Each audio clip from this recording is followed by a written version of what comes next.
আদালতে তাকে শর্ত সাপেক্ষে বেইল দেওয়া হয়েছে, যাতে ইউএই ছাড়তে না পারে, দেশ ত্যাগ করতে না পারে এই শর্তে। তা আমরা বিষয়টা জানার পরে আমাদের নিয়োজিত যে ল ফার্ম আছে তাদেরকে বিষয়টা জানিয়েছি। আর ইউএই অ্যাম্বাসেডারের সাথে আমাদের সচিব মহোদয় কথা বলেছেন, পররাষ্ট্র মন্ত্রণালয় অবগত আছে কী শর্তে তাকে জামিন দেওয়া হয়েছে। ইউএই না ছাড়ার শর্ত একটা শুনেছি, অন্যান্য শর্ত কী আছে সেটা সার্টিফাইড কপি তোলার জন্য আমরা অনুরোধ করেছি। আর আমাদের যে ল ফার্ম নিয়োজিত আছে তার বিষয়ে রিপেট্রিয়েশনের জন্য যা যা কাগজপত্র আমরা পাঠাই সেগুলো ওখানে আদালতে সাবমিট করার জন্য সেই ল ফার্মকে আমরা অনুরোধ করেছি যেন ইমিডিয়েটলি তার জামিন বাতিলের ব্যবস্থা করে তারা আদালতে পিটিশন দায়ের করে। বছর ধরে কোটি মানুষের আস্থায় পাইপের বস আরএফএল পাইপ। আদালতের বিষয়টা পুরোপুরি না জেনে আমি বক্তব্য দিতে চাই না। আমাদের ল ফার্মকে আমরা অনুরোধ করেছি সার্টিফিকেট কপি তুলে কথা বলবো, এবং আমরা এই ইনস্ট্রাকশন দিয়েছি যেন তার জামিন বাতিলের জন্য তারা পিটিশন দেয়, কারণ তার কাছে অন্যান্য দেশেরও পাসপোর্ট থাকতে পারে, সেটা আমাদের সন্দেহ। ওইখানে তার আদালতে যাওয়ার হয়তো একটা অধিকার আছে, সেই জন্য আদালতে গিয়েছে। কূটনৈতিক প্রক্রিয়ায় তো আমরা ফেরত আনার চেষ্টা করছি। রথযাত্রা এবং উল্টো রথযাত্রা এই দুইটাকে আমরা নিরাপদ করার জন্য সমন্বিত প্রয়াস নিয়েছিলাম। আমাদের আইনশৃঙ্খলা রক্ষাকারী বাহিনী, গোয়েন্দা সংস্থাসমূহ খুব সমন্বিত প্রচেষ্টা নিয়েছিল, কোনো অসুবিধা হয় নাই এবং শান্তিপূর্ণভাবে সেটা অনুষ্ঠিত হয়েছে। তবে দুর্ভাগ্যজনকভাবে উল্টো রথযাত্রার দিনে কমলাপুরের ওইদিকে মতিঝিলের ওইদিকে একটা মেট্রো রেলের পিলারের নিচে একটা বোমা সদৃশ্য বিশেষ জিনিস পাওয়া যায়, এটা ছাতার মধ্যে।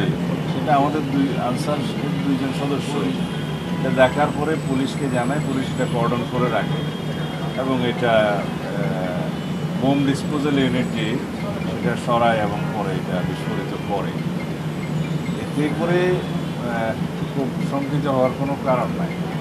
কোনো পক্ষ হয়তো চেষ্টা করেছিল যে সাম্প্রদায়িক সম্প্রীতি বিনষ্টের কোনো কিছু করা যায় কিনা, তারা হয়তো চেষ্টা করেছিল। আমরা সেটা সেভাবে দেখছি এবং একটা তদন্ত পরিচালনা করছি আমরা এর পিছনে কারা আছে ফাইন্ড আউট করার জন্য।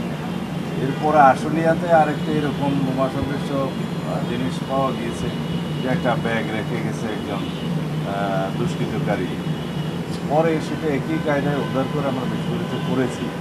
এই ঘটনাগুলোর যোগসূত্র আছে কিনা সেটা তদন্ত করতে বলেছি আমরা, তদন্ত পরিচালিত হচ্ছে। তবে আগের সময়ের তুলনায় যদি আমরা তুলনামূলক বিবরণী দেই একই সময়ে এই বিষয়গুলো কীরকম হয়েছে তার তুলনায় এটা অনেকটা কম। তবে আমরা সবসময় সতর্ক আছি এবং আমাদের এই জাতীয় বিষয়গুলো যারা অ্যাড্রেস করে আছি, আমাদের উগ্রবাদী তৎপরতা বা এই জাতীয় সাম্প্রদায়িক সম্প্রীতি বিনষ্ট করে যে সমস্ত তৎপরতা, এগুলো যারা মনিটর করে আমাদের স্পেশাল টিম আছে, তারা এই ব্যাপারে সতর্ক আছে। সাজিউর মাননীয় প্রধানমন্ত্রীর সাথে কলমের পরে নিজেই তো স্টেটমেন্ট দিয়েছেন যে তিনি বাংলাদেশের বর্তমান প্রধানমন্ত্রী জনাব তারেক রহমানের নেতৃত্বে আশাবাদী এবং আস্থাশীল, এবং যুক্তরাষ্ট্র আমাদের মাননীয় প্রধানমন্ত্রীর নেতৃত্বের প্রতি আস্থা রেখেছেন এবং তার নেতৃত্বে বাংলাদেশে অগ্রগতি সাধিত হোক তিনি আশা প্রকাশ করেছেন। কিন্তু তার মুখেরই কথা। আমাদের পুলিশ বাহিনীর মধ্যে একটা সবসময় চালু থাকে যাতে আনঅ্যাটেন্ডেড কোনো ভেহিকেল না রাখে। টিমের পুরুষ সদস্য যেন একসাথে চা না খেতে যায়, টিমের পুরুষ সদস্য যেন গাড়ি রেখে সবাই যেন একটু বিশ্রাম না করে, কেউ না কেউ গাড়িতে অ্যাটেন্ড করবে, সব জায়গায় যাতে সতর্ক অবস্থান করে। এটা নর্মাল প্র্যাকটিস, এটাকে অন্যভাবে নেওয়ার কোনো কারণ নেই। আওয়ামী লীগের এত মরুদ আছে বলে তো আমার মনে হয় না। একে তো নিষিদ্ধ ঘোষিত দল, মাফিয়া শক্তি, তারা মাঝে মধ্যে বিদেশ থেকে উকিঝুঁকি দিচ্ছে, এর বেশি তৎপরতা তো দেখি না।